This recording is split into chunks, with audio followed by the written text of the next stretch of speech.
Signore e signori, buonasera. Welcome to New York University, Casa Italiana, Zerilli-Marimò. My name is Stefano Albertini. I'm the director of the Casa, and this is one of the evenings I look forward to.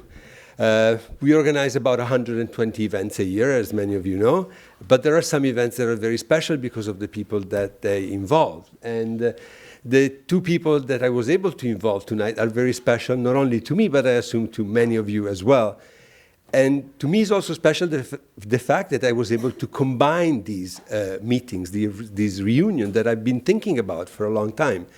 For those of you who have the patience to read my little introduction to the invitation, I mentioned that we have a journalist, editorialist, political commentator, one of the most prominent signatures in Italian journalism, with frequent incursions in the field of history, Federico Rampini, and I decided to pair him up with an historian, an American historian of Italian and European history, with frequent and more frequent incursions in the field of political commentator, columnist, and frequent contributor to CNN and other news outlets. So it's at this crossroad of journalism and history that I really see this event that we are hosting here tonight.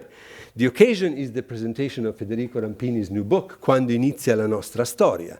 And it's a book about history. They were discussing up in my office a few minutes ago, is it a history book? And you will hear it from what they have to say. But it's definitely a book that combines history and today, history and the contemporary time in which we live. And as you know, it's one of the issues that has been debated more frequently in latest time. And it's one of the issues also on which Ruth is asked to comment on various news outlets. How is the past relevant to the present? Are we authorized to use examples from the past to compare them with the present? What are the limits of these operation that is done? So as I mentioned, Federico Rampini, one of the most prominent signatures of Italian journalism. He's the correspondent in New York for the daily paper La Repubblica, but he's also a writer, and I think we have presented at least two other books by Federico, and we have something in the making with him that we are going to bring to the stage of Casa Italiana in the spring. We might tell you something more later. And as I mentioned, Ruth Ben-Ghiat is an historian. She's a professor of Italian studies, and we're very proud of that in this department, and of history here at New York University. Her specialty is history of totalitarianism, of fascism, cultural history of fascism. One of her most recent books is about the colonial cinema of fascism, so how cinema represented the colonies during that period. And she's right now working on a fundamental book on the idea of the strong man. And we're looking forward to the publication of Ruth's book to present it here at the Casa. The format of the evening is very simple. Federico will come to the podium after me and will give us a sort of presentation of what the book is about. And then after that, he will engage in a conversation with Ruth. So without further ado, please welcome Federico Rampini.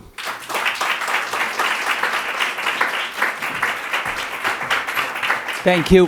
Thank you very much. Grazie, Stefano. Thank you for your hospitality, and thank to all of you for sacrificing an evening in a very dense period of the year when you have so many things to do.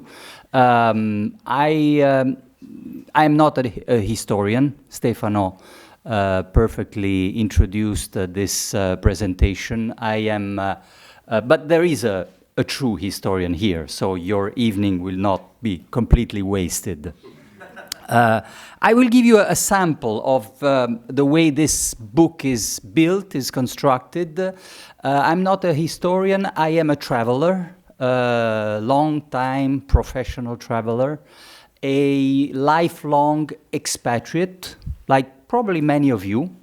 And this explains also my passion for history. I was born in Italy, but I grew up as a child in Brussels, attending since elementary school, then middle school, high school, a European school that was long time ago, long before Erasmus was invented, when international schools were not really available everywhere. And so I started, since my early childhood, understanding that history is very controversial, because the history textbooks of my fellow pupils, students, French, German, Dutch, were very different from mine.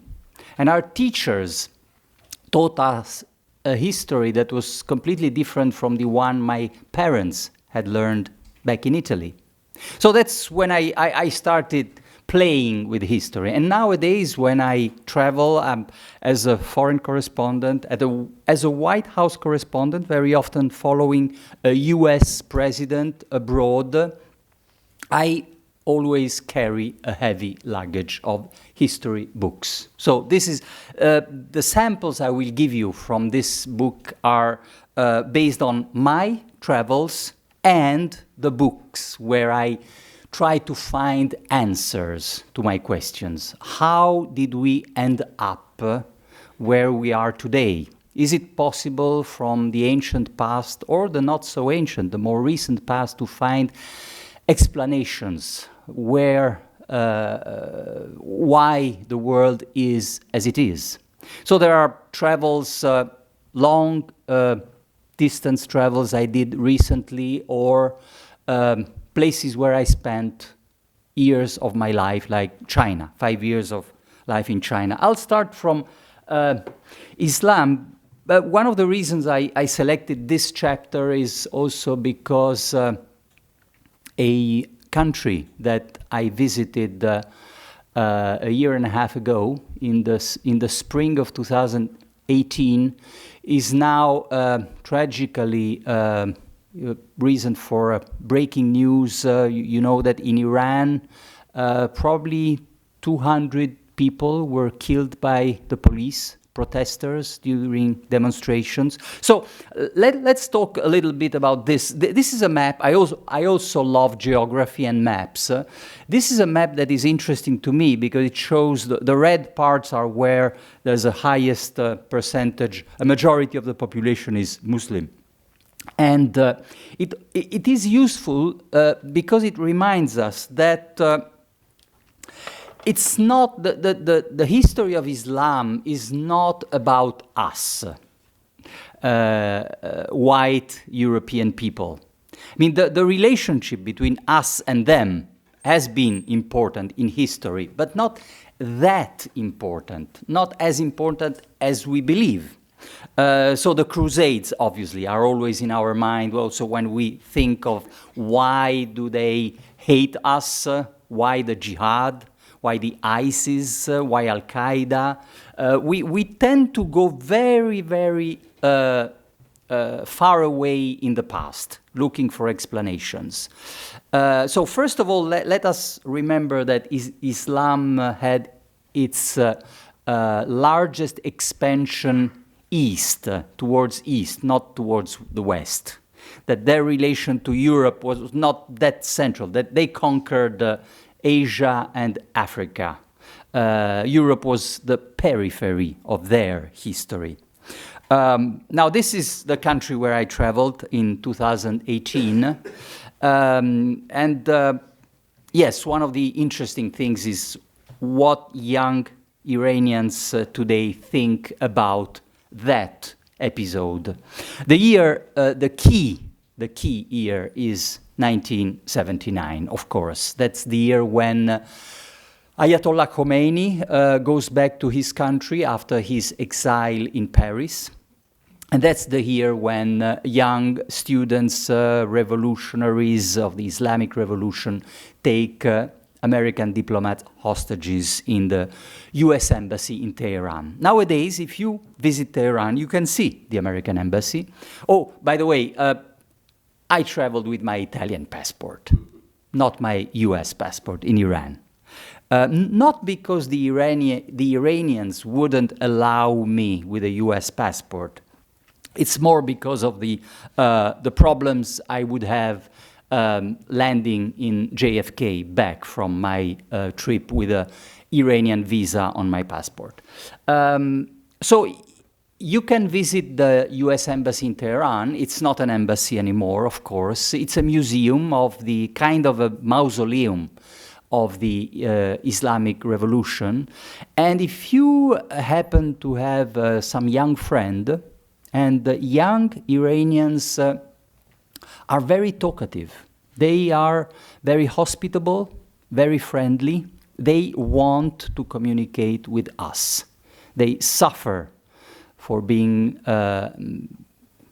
insulated, isolated for such a long time. They desperately look for European or not so many Americans visiting there, but European visitors to talk and to say what they're thinking. And about the hostage taking, they usually will tell you, we don't know what our fathers were thinking when they did that. They're very critical. So 1979 is the year when everything changed in Islam and their relation to other parts of the world, not only because of the Khomeini revolution that kicked away the Shah and then transformed Iran into an Islamic theocracy, but also because of the Soviet invasion of Afghanistan, 1979. Which is also when the US and Saudi Arabia start funding the Mujahideen against the Soviet occupiers. The Mujahideen will later become the Taliban. But it's also in the same year, there's a third very important event that we probably have forgotten, most of us, and it happens in Saudi Arabia. Yes, I visited also Saudi Arabia following President Trump. It was his very first trip abroad. Very interesting.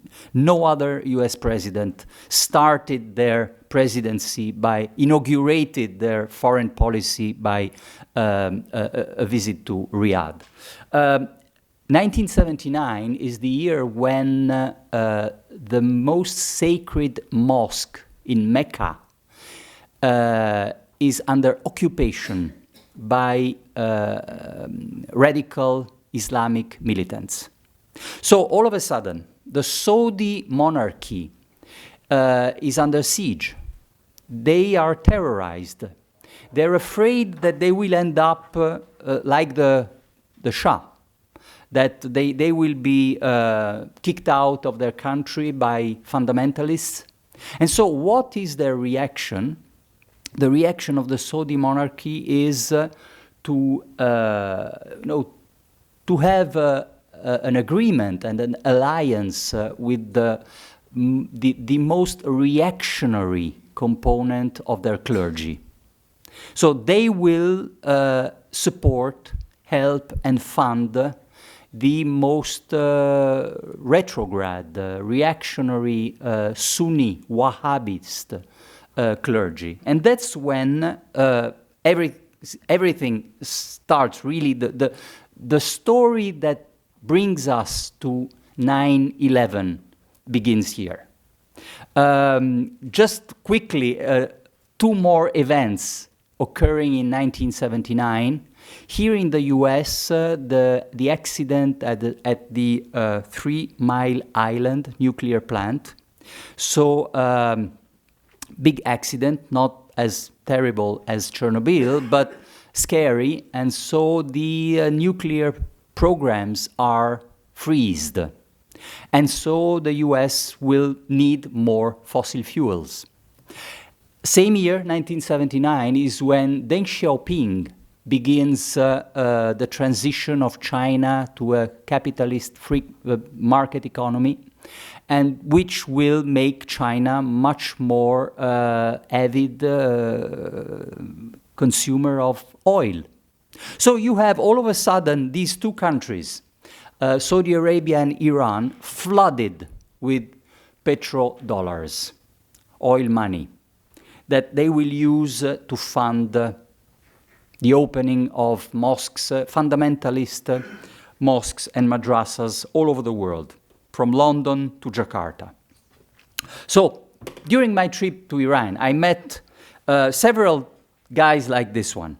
I hope you can see him. It's an imam that will meet you at the entrance of the most beautiful, and there are many, many beautiful mosques in Iran, some of the most beautiful in the world. There's written there, free, friendly talks. This imam is openly a spokesman for his government.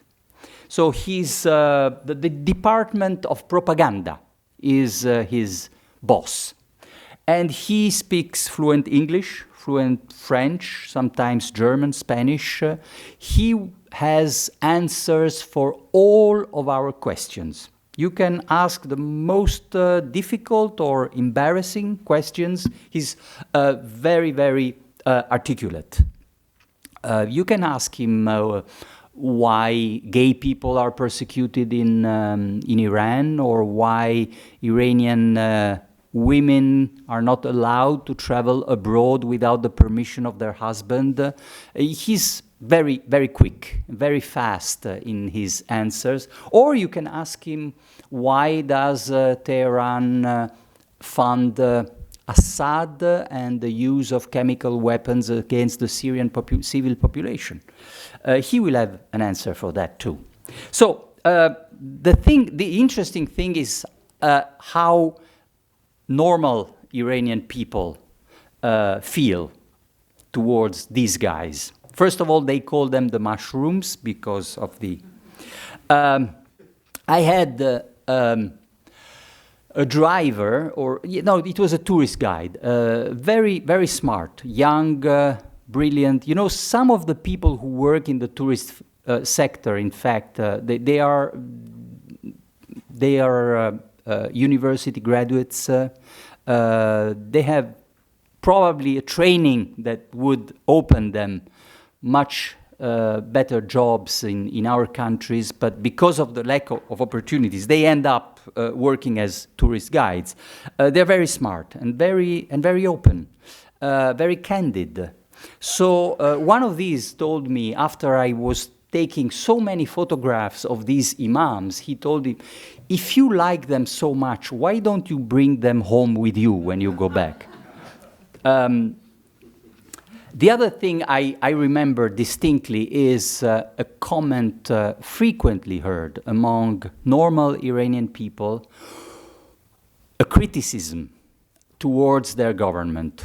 Why are they spending money, our money, taxpayer money, in the Arab wars?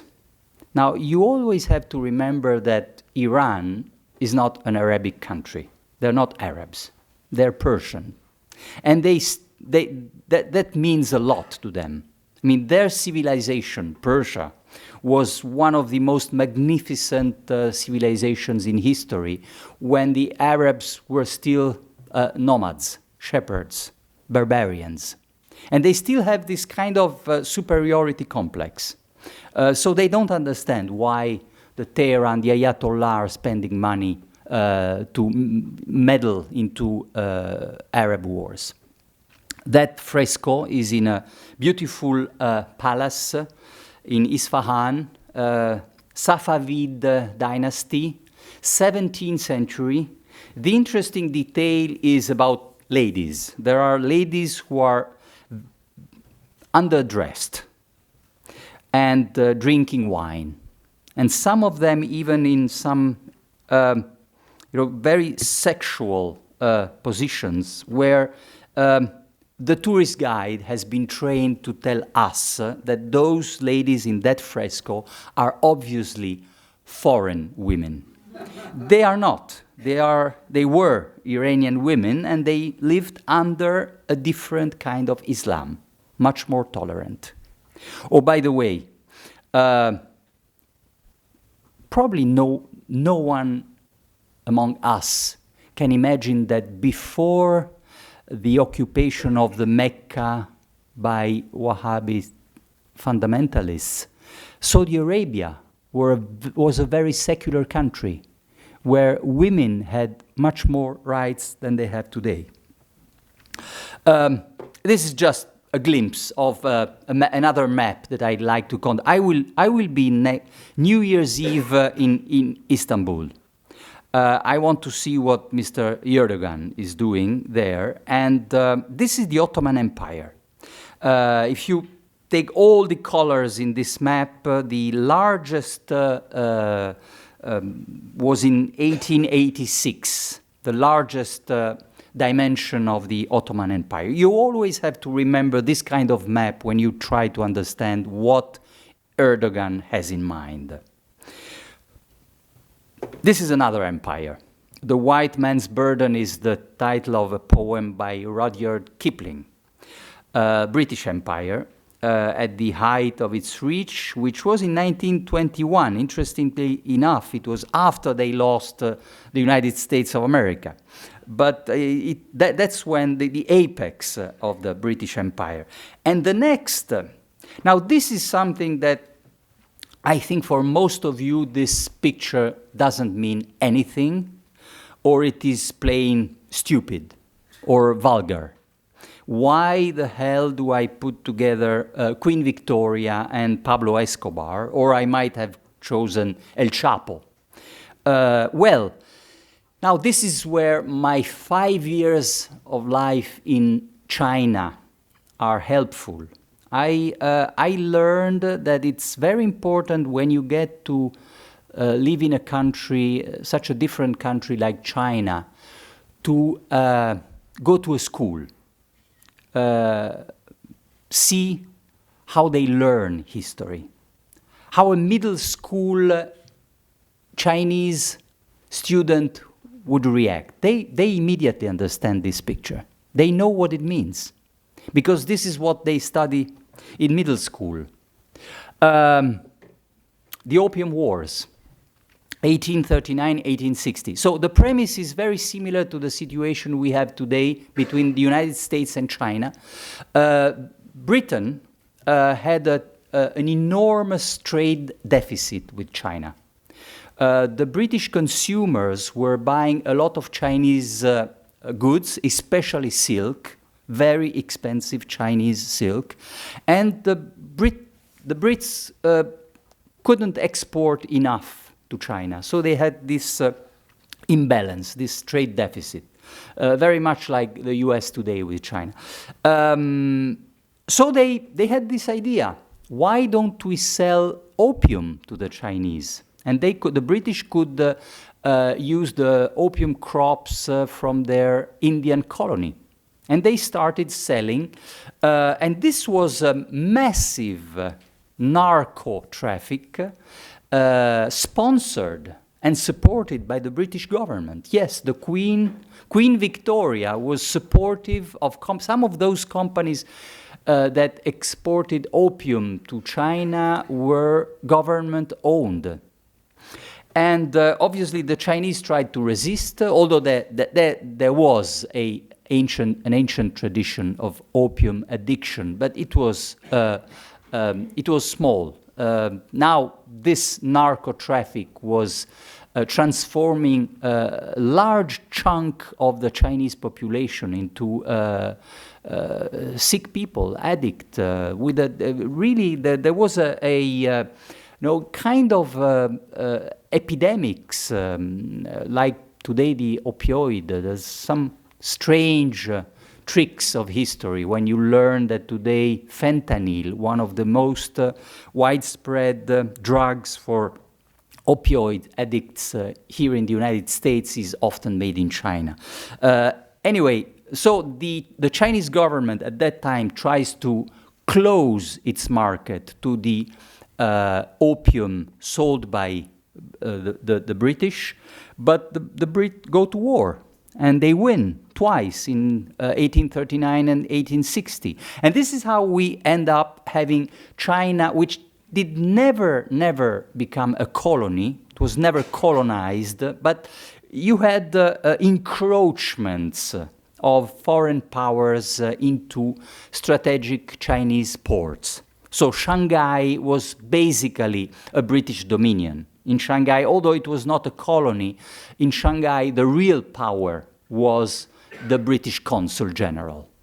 And we ended up, because all the Western powers sooner or later had their chunks of Chinese territory, especially this was after the Opium Wars. It was with the Boxer Wars, when there was a punitive expedition after the rebellion of the Boxers.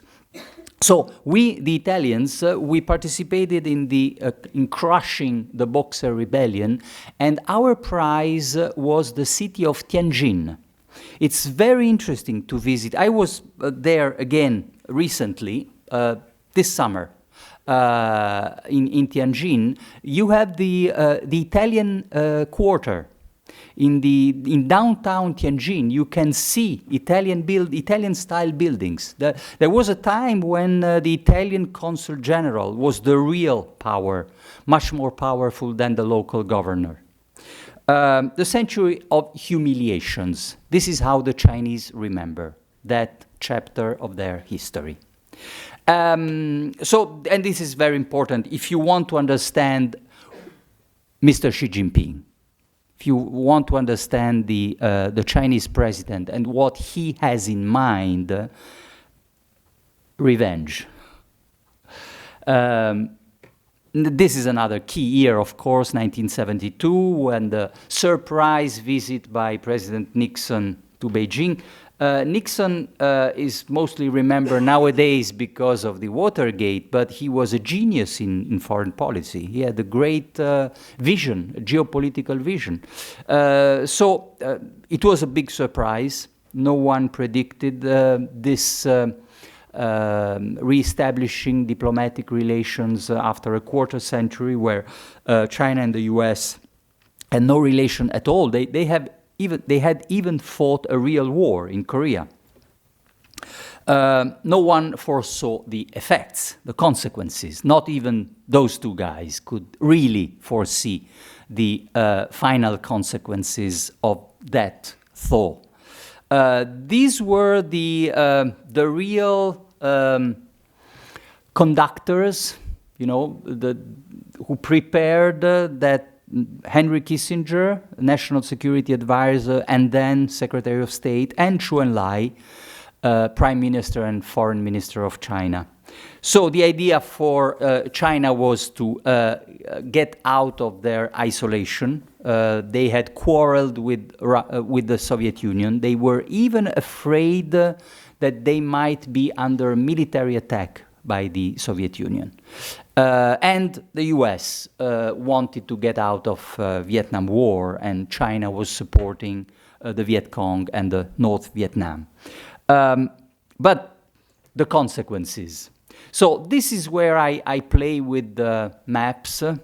On the left, you can recognize the map of the United States, always the same. On the right, the map of China is proportional to the size of the Chinese economy compared to the US economy. So in 1972, when Richard Nixon goes to Beijing, China is a dwarf, the midget. In 2001, which is a very important year because it's the year when China is admitted into the World Trade Organization, China has already catched up quite a bit.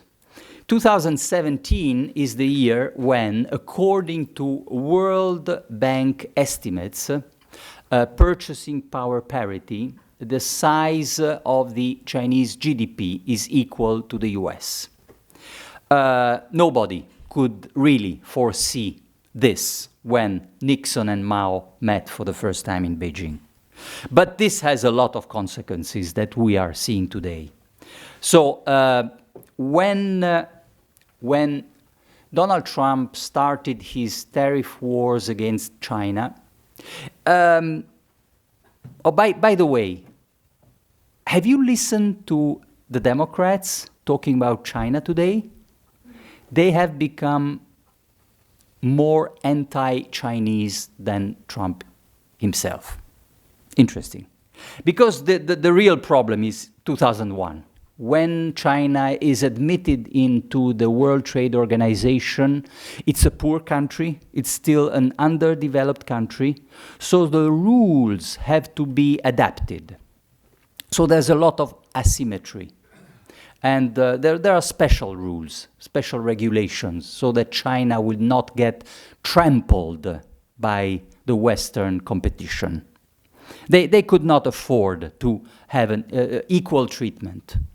So when we talk today about super tariffs, in fact, most of the tariffs that the Trump administration imposed on Chinese goods are equal to the tariffs that China always applied to Western imports. And by the way, the trade war has become almost secondary.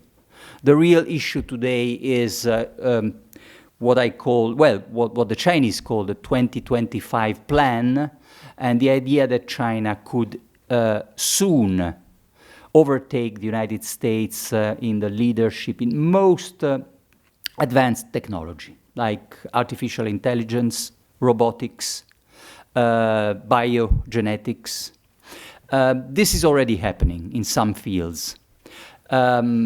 So that nowadays, and this is the topic of my next book, the second Cold War, the United States are undergoing, this also explains why the Democrats are becoming so anti-Chinese. The United States are living once again a Sputnik moment. Sputnik was 1957, when the Soviet Union was the first to go into space. Now we have a second Sputnik moment. All of a sudden we realize that the Chinese might be ahead of us in some strategic technologies. This is Italian, sovranismo. We love to invent new words, a neologism invented by Italians.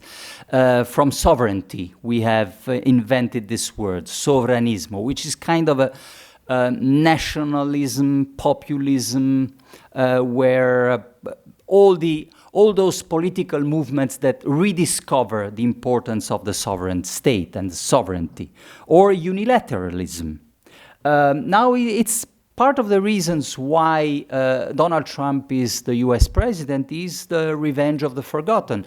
To the blue-collar workers in the United States, so many past presidents, including Democratic presidents, Bill Clinton, or in the UK, Tony Blair, had promised that globalization would make all of us wealthier. All of us. There was this very famous estimate by economists that, for instance, NAFTA, the NAFTA treaty, would increase the average income, yearly income of a American household by $16,000 per year.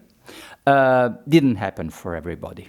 And entire sections of the US manufacturing industry were dismantled, outsourced, delocalized elsewhere from Mexico to China. And another small detail, September 15, 2008, this is the famous or notorious scene where Lehman Brothers staff, employees, are packing their card boxes and going away, leaving the office because Lehman Brothers just went bankrupt. Now, it's the only Wall Street bank that went bankrupt. For all the other big Wall Street banks, something different had to happen. $800 billion US dollar taxpayer money spent to bail out all the other banks in order to avoid a systemic crash and domino effect after the Lehman bankruptcy. So this is the responsible left that saved Wall Street from Armageddon, but paid a heavy political price. We had a short, ephemeral leftist protest against the Wall Street bailout. You remember Occupy Wall Street, not far from here. Yes, and there were brilliant, smart economists like the French Thomas Piketty, who published very important studies on inequalities. But this didn't have long-lasting political effects, unless maybe one day we elect Elizabeth Warren president, the next president of the United States. But until now, let's say that the impact, the political impact of Occupy Wall Street has been minimal. Much larger, the Tea Party movement, which started with a protest against the Wall Street bailout. That was the first trigger of the Tea Party movement. Then they added Obamacare, and then of course, the other big topic, immigration. So to speak about immigration, I go further back to a time when we were the emigrants, we were the desperate people fleeing, and we, not really the Italians. In this case, I'm talking about the Irish, because the great Irish famine is such an incredible story. 1840, you know, the potato sickness, the peronospora, devastating crops in Ireland, which was already a poor island. But the proportion, this dimension of the famine is really impressive. I don't think there has ever been in Africa a famine like that one, in terms of the size of casualties. 1 million deaths and 1 million migrants on an island slightly above 4 million. It's impressive.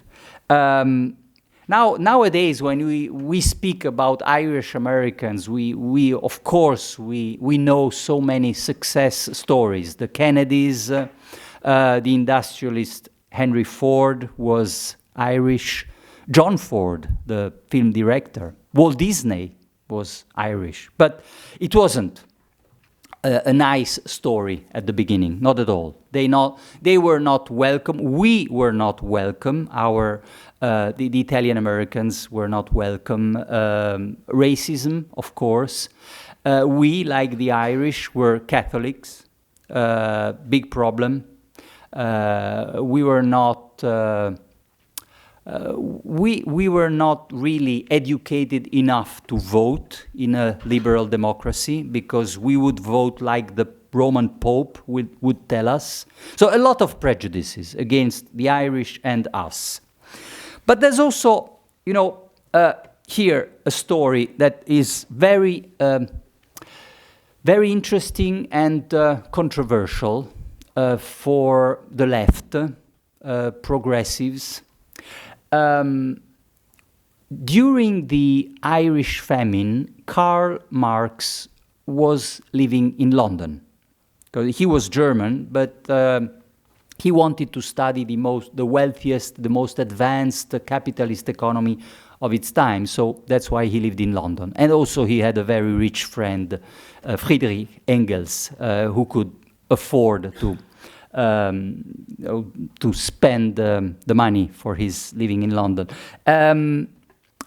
Marx wrote about the Irish emigration, letters, essays that very few people in the left, in the politically correct left, want to reread today. Because Marx was very empathetic. Of course, he felt a lot of solidarity for those desperate Irish fleeing from Ireland. He saw them coming to England. But he was able at the same time to understand that these people had no alternative. They had to flee Ireland, but also to see the economic and social impact of their immigration. And he saw that the happiest people in England were the capitalists. opening their arms to these poor workers. So that British capitalism used Irish manpower to reduce wages, to weaken the bargaining power of British workers, to weaken labor unions. And this is a story that has mostly repeated itself elsewhere in the world. That immigration, you just read the Wall Street Journal editorials. The one thing they cannot understand or support of Trump policies is anti-immigration. Now, one more thing about those two presidents. Here, JFK is not here because he's Irish, but because he's still considered one of the most progressive democratic presidents, and of course FDR. So,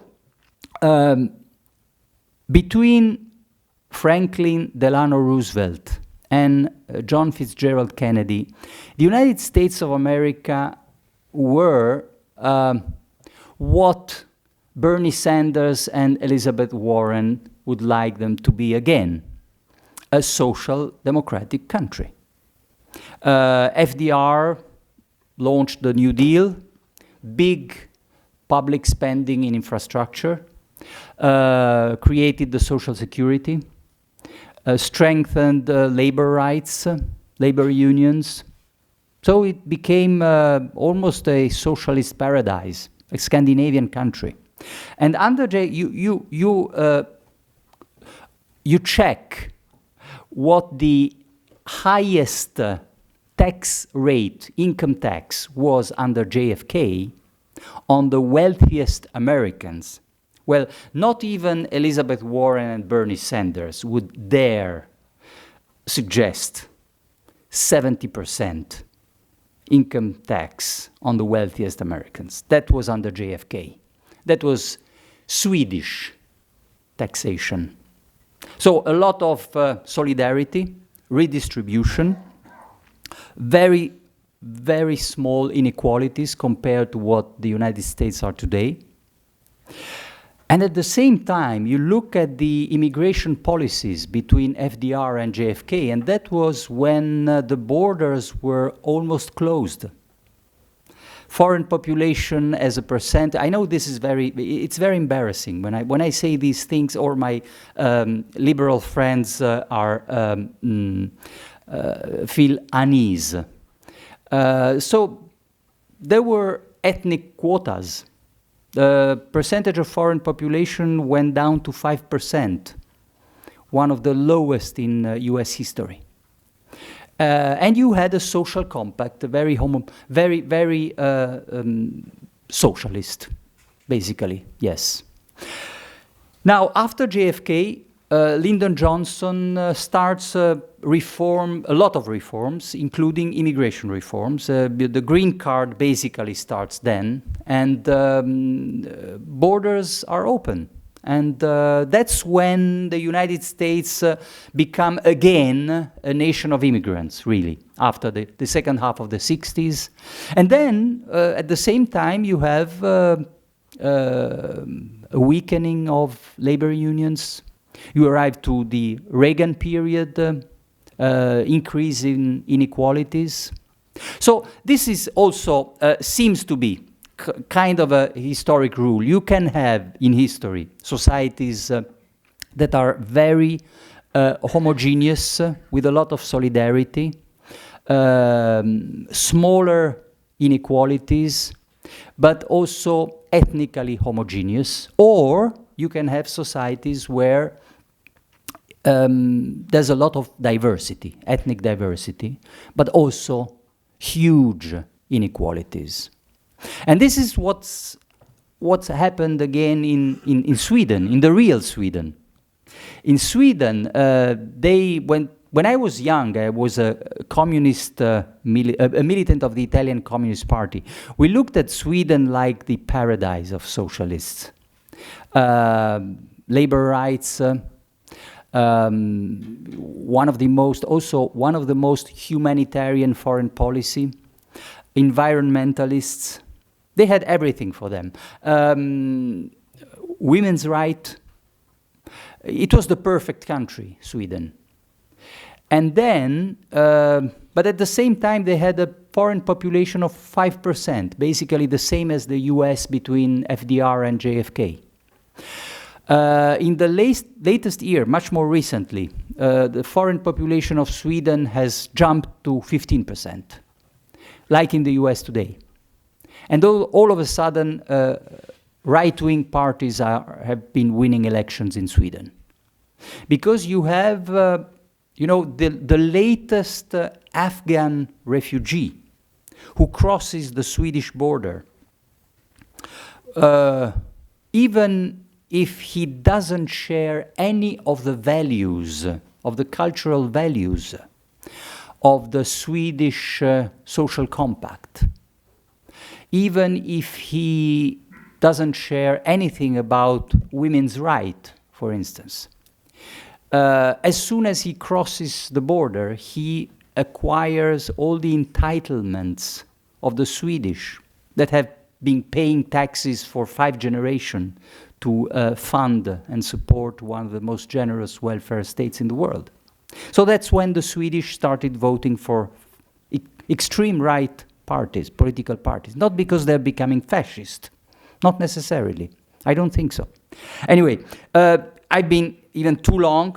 There were other, well, just a very short glimpse of this. This is funny because we have invented everything in Italy, really everything.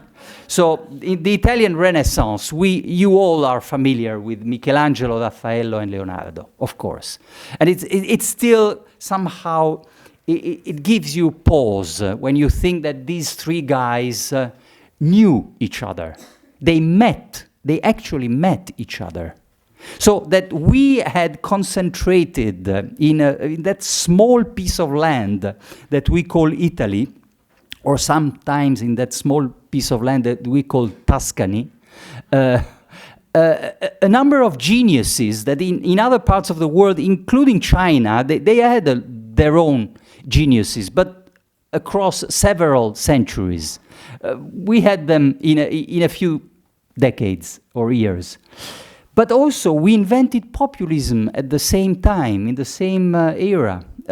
Giacomo Savonarola invented populism, and the recipe is very interesting. So, Savonarola was a friar, and he was an incendiary populist leader.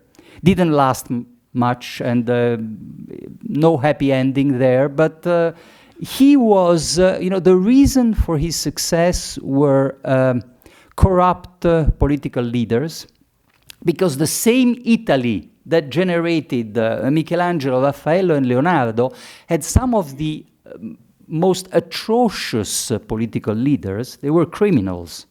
They killed very easily their own wife or kids for succession stories. Corruption and inequalities. Because the new routes towards Asia were opening, and some people, so it was kind of a pre-globalization, experiment of globalization. Some people were able to catch all the opportunities, merchants, bankers from Florence, Genova, Venice, but the majority of the population were impoverished by globalization. That's it. Thank you very much.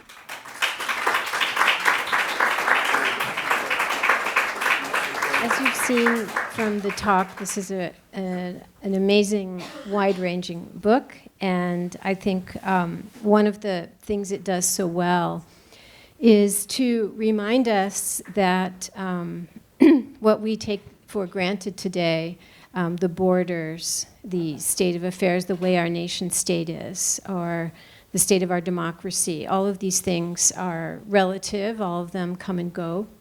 And I think that's something very valuable to do, and it's important to look at that map of empire to understand Erdogan today. I was going to actually mention that before you showed the map. I also like one of the things that Federico does is these, what he calls these provocative juxtapositions. So he goes over the Nixon-Mao meeting in 1972, which he talked about. And he, in the same kind of chapter, he has Trump and the leader of North Korea and their meeting. And so it ends up being very interesting reflection on also leadership. And I was thinking, so of course, Nixon had Kissinger. Who does Trump have? He has Kushner. He has Jared Kushner, maybe. But from such juxtapositions, they're not comparisons, but they're juxtapositions, interesting other reflections come out about styles of leadership, right? So, and the success of the former and the seeming failure of so far of the Trump North Korea. So I also wanted to, I think we're here, as Stefano said, you're a journalist who writes history and writes history very well. And I'm a historian who, in 2014, started doing some journalism, and now have about a third of my time is doing media things and commentary and this kind of thing. And in the book, if you have a copy of the book, it's on page 424, and Federico writes, and I'm translating, so there's the famous saying that journalism is the first draft of history, right? So he says, journalism is rarely the first draft of history. More often it's the mistaken, imprecise, or kind of fuorviante, is going off course version of history that risks being overcome or overturned when we know more, right? And I think that's in some ways a little too harsh. But it also bears reflection of the way that journalism and knowledge is delivered today. I'm guilty where I get my news from my Twitter feed. That is how I have a homepage on my computer of the Washington Post, but I go through Twitter. And what the journalists on Twitter are also delivering even condensations, distillations into the 280 characters of allowed on Twitter. So one of the things is the pace of social media is making it more difficult to have that discernment.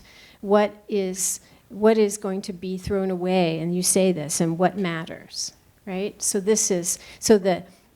the issues that you might have with journalism doing history are exacerbated hugely by social media. And what matters is not what, but why. And Federico's book is important because it tells us, it goes back and it tells us what the longer processes and the why of things. And you get that when you have a kind of broad and long narrative like he does. So, and it's more important than ever to know the why when we have, in part because of the rise of the right, a huge amount of historical revisionism going on. Example, Mussolini made the trains run on time. Right, that's the classic, people who love Mussolini say he made the trains run on time. Well, why did he make them run on time? It matters why. He made certain lines run on time because he wanted to promote tourism, because he wanted to rehabilitate Italy in the eyes of the world and hide its violence. So the why, same with Hitler and the Autobahn. The why is very important. The other part is, so there's journalists doing history, and then there's historians doing kind of journalism. And when Trump first came on the scene, and also just in general the rise of authoritarianism, there was some debate, which to some extent still goes on. There was a New York Times opinion piece called "Historians Shouldn't Be Pundits." And it said that historians had no business writing for opinion pieces. They had no business making historical analogies. That's not what we should be doing. So there's still a debate in the historical profession that's been very useful that's going on. And in fact, the American Historical Association is having their annual conference in January, and there's a big, I'm on a panel with Timothy Snyder and others debating, is fascism back, yes or no? Which is going to be, I hope, for my own intervention about methodology, less about the content and about methodology. So these are some of the reflections I had. And so, of course, I have some questions for you. And one of them is...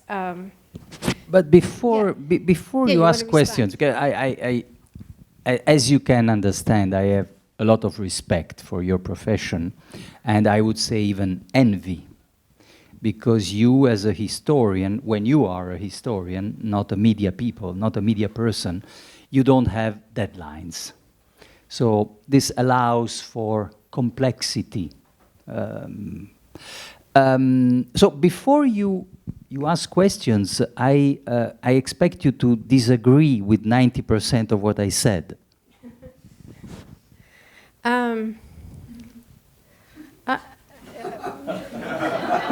I'm stumped.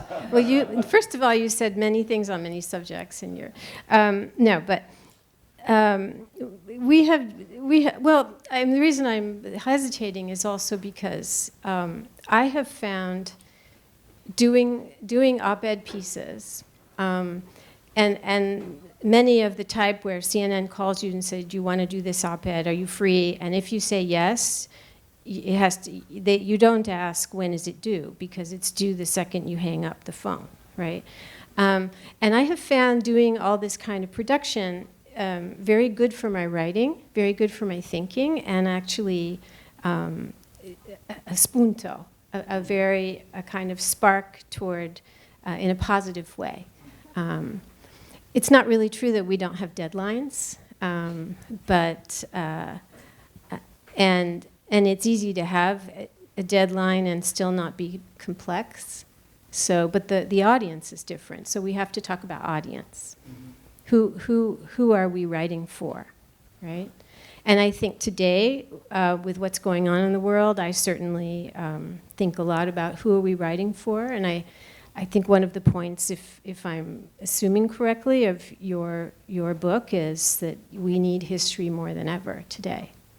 And our lives are impoverished, and our decision-making is impoverished if we don't have history. Would you agree with that? Oh, yeah. Of course, I do. I do. Yeah, yeah. So, so I get to pose questions to the journalist who's used to asking them. So, one of the things going in and out of the book is, of course, the importance of leaders, where you have the Nixon and Mao. And so I'm wondering what you formed after writing this book and other books, and your travels also, traveling with leaders, being on the first row in person to summits and all the things that you've done as a journalist. What do you see the role is of leaders in history? Like, who is making history?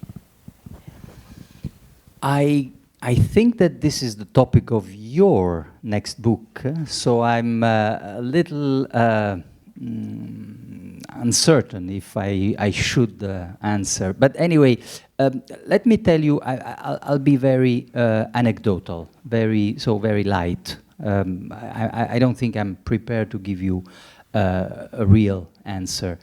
What I remember maybe more distinctly about traveling with Obama is that sometimes he sounded or he acted more like a historian than a president. And I mean by this, and I've just told you how much I respect your profession, so this is not derogative, not at all. But Obama sometimes seemed also almost detached from his job, and he had kind of how to say, a realism in seeing the inevitable decline of American leadership in the world.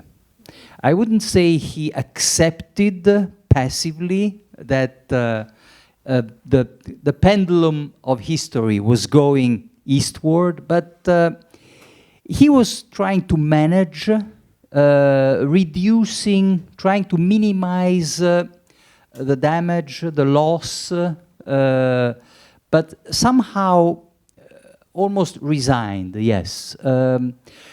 Trump is totally different. He's an instinctive animal. He has no vision of history, zero. But very impulsive, and sometimes he might even end up doing the right things, because leadership, I don't know, I know nothing about leadership. You are studying the topic, and so sometimes leaders are really very driven by instinct, not by rationality. Yeah, I think that's true. I think that's true. And what's interesting, just looking at the things you cover in the book, is some of them are these huge movements, like the Irish famine and these giant social movements, and that it's difficult to put the finger on individuals as their cause, and other things like that are in your book, like the Nixon-Mao summit or meeting. These were individuals who came together who had a huge effect on millions of lives indirectly after. So, if I can add one thing about the Nixon-Mao story, you know that you obviously know that people who who embrace the realist theory, like for instance John Mearsheimer, think that today we should do the Mao thing with Putin. That the geopolitical calculus of Richard Nixon was there are two enemies. One is a stronger enemy, the USSR. The other is the weaker one. I want to draw the weaker one towards me. So it was quite.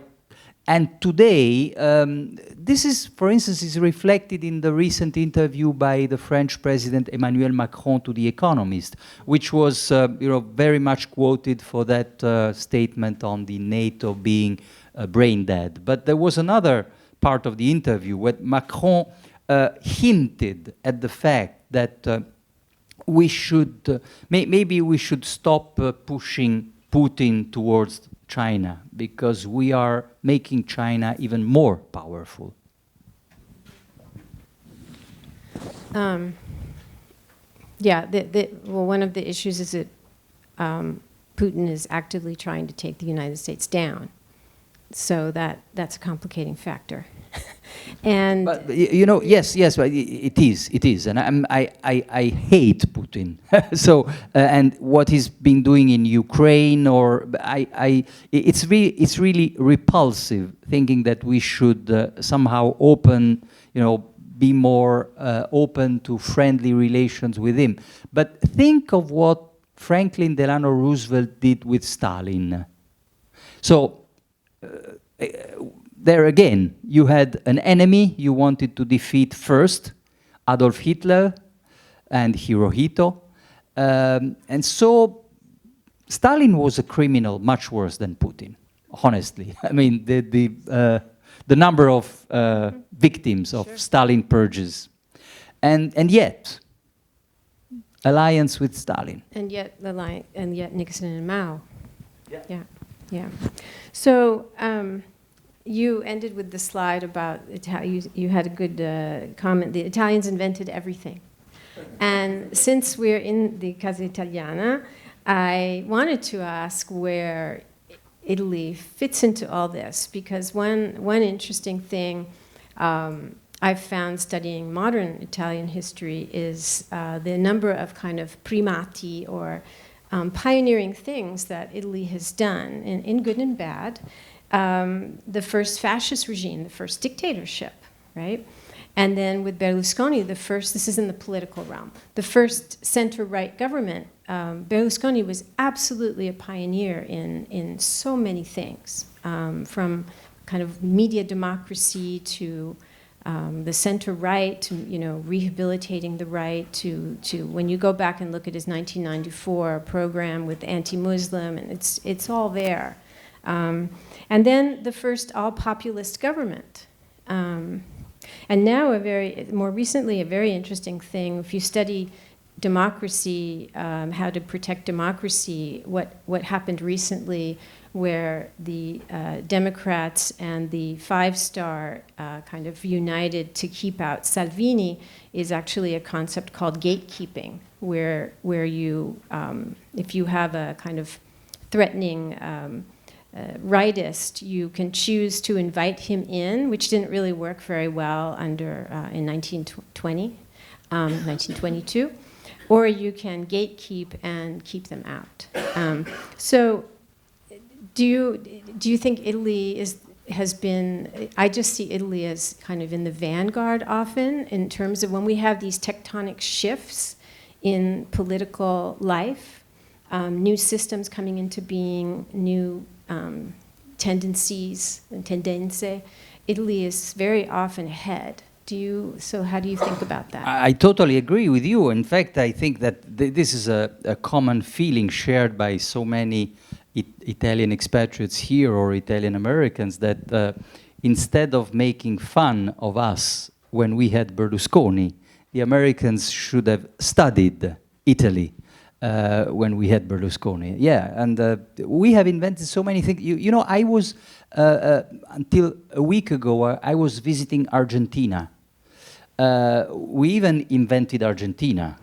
I mean, half of the people there are Italians, and they invented Peronism, which is also one of the very first and most original, 1946, Juan Domingo Perón. And there's still, and today, the new leaders of Argentina were, swore in, and Alberto Fernandez and Cristina Kirchner, the Peronists are back. Very, very, very interesting. Yes, absolutely. I think that there are in the Trump entourage. I'm not even sure that there is a Trump entourage, but anyway, some people think that he had two models. One was Berlusconi, and the other one, strangely enough, was Arnold Schwarzenegger.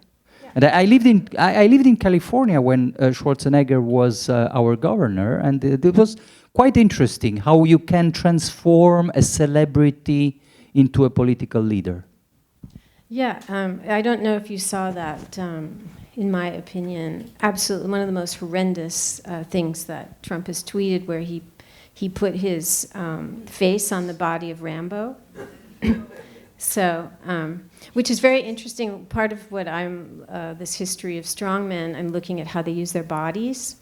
And so Trump is not young, and he's not going to, because Mussolini, part of Mussolini's newness, his novità, was that he stripped off his shirt, and nobody else, and in fact, except for a very brief glimpse of Mao swimming once, no leader since Mussolini before Putin has posed with a naked torso so often. This was a huge deal, and it completely transformed what leadership could be. So it's very interesting the way they use their bodies. So Trump cannot, and it's a lot about masculine threat, the cult of masculine force. But Trump uses other people's bodies, so he can't use his own, or he associates himself with, like, he doesn't have a sense of history. So it's also very interesting how these leaders recycle people from the past. So Putin is not interested in being Stalin, but he's his own man. But you have the kind of Berlusconi would hint at Mussolini, and Salvini hints at Mussolini, and sometimes at Berlusconi. But Trump, he has no historical culture, so he uses the Game of Thrones. Like he has these posters. He had one threatening Iran, where he puts himself against this background. So he uses Hollywood, and that's why Schwarzenegger is important. But one thing Berlusconi did, which Trump replicates, has to do with information and journalism versus history, is he created this kind of media moments where news, this was a distraction from his corruption, from everything he didn't want the people to focus on. So he would, for example, he would go to a meeting, and the journalists would be there to cover the meeting. And instead, the news would be about what happened on his way into the meeting or out of the meeting. And there was one famous occurrence where he left a meeting and he saw a female police officer, and he went behind her and simulated like copulation with her. And very briefly, and then he continued on. And so this became the news. It was like the outrage du jour, right? So he completely controlled the news cycle with these items, these actions that were not newsworthy in themselves, but became the news. So Trump manages to do this. He uses tweets now, because Berlusconi kind of declined because he also didn't understand social media. He's a television person. So you also see how differently that these people can kind of, manipulate our attention. And what we think of as information and what we think of as history is in ballo. It's the stakes are high. So, do we have time for questions? Yeah. Okay, so maybe we'll take a few questions for Federico. Or for me. I have one. Oh, please go ahead. But last week, I'm sure you. Last week, I'm sure you saw perhaps the story in the New York Times about the Prato and the Chinese in Prato. And for anyone else, this is the story of how the Chinese came in and destroyed the textile industry in this city. And I was thinking of that in relation to a film called American Factory, where the Chinese come and take over what used to be a Ford factory.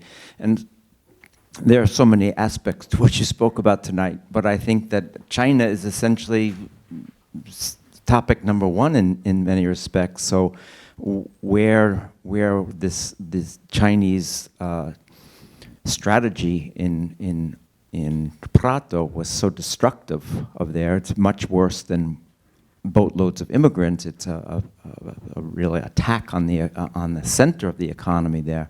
I wonder where you see the Chinese going, particularly in fact of the fact that there are hundreds of thousands of people marching in the streets of Hong Kong. So you have these two very different things going on. So I'd be interested in your perspective on China. Well, first of all, thank you for your question. First of all, you mentioned that very good piece in the New York Times about Prato. And that piece, by the way, goes back to one of the origins of the Lega. The Lega was born also as a reaction. Well, there were many ingredients, but one was the reaction against Chinese competition, which was destroying parts of the Italian manufacturing industry in the mid-90s. That's it. And they quote a very good novelist, Edoardo Nesi. Edoardo Nesi has written a novel, L'età dell'oro. And it's a novel, but it's fictionalized, but it's the story of his own family enterprise, because he's the son of an entrepreneur, a textile businessman in the Prato area. So yes, but so it's been a shock. Italy, which was typically specialized into production like textile, clothing, shoes, furniture, where the Chinese behemoth started its quest for supremacy.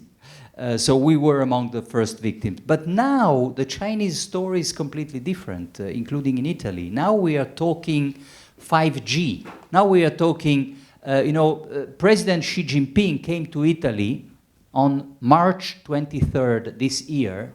He could have the Italian government sign a memorandum of understanding so that Italy is the first G7 country which officially is a member of the Belt and Road Initiative, how we call it the New Silk Road, and which means investment in infrastructure, technology.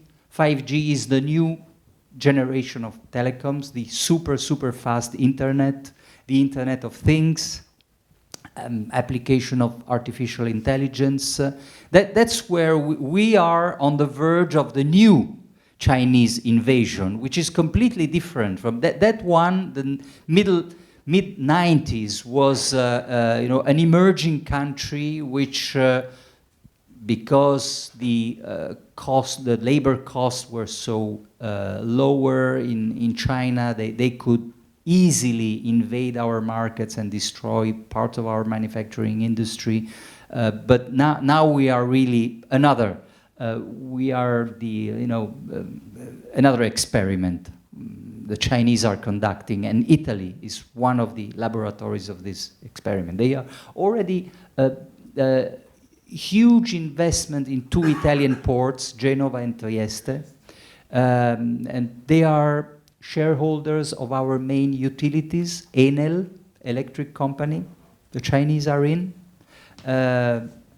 So it's fascinating, but I think that we are slowly entering a second Cold War where the Europeans, Italians, Germans, French, will have to pick sides.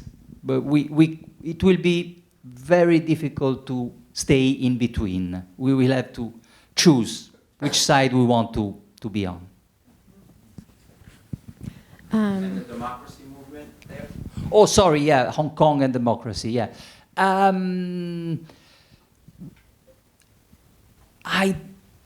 I think that Xi Jinping, until now, has managed to reduce the damage of the Hong Kong protests. He's been wiser and more cautious than he's usually credited.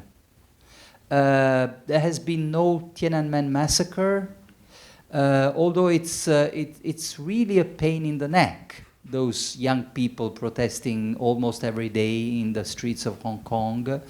But he's been very subdued in his reaction, because he's thinking of Taiwan, the repercussions.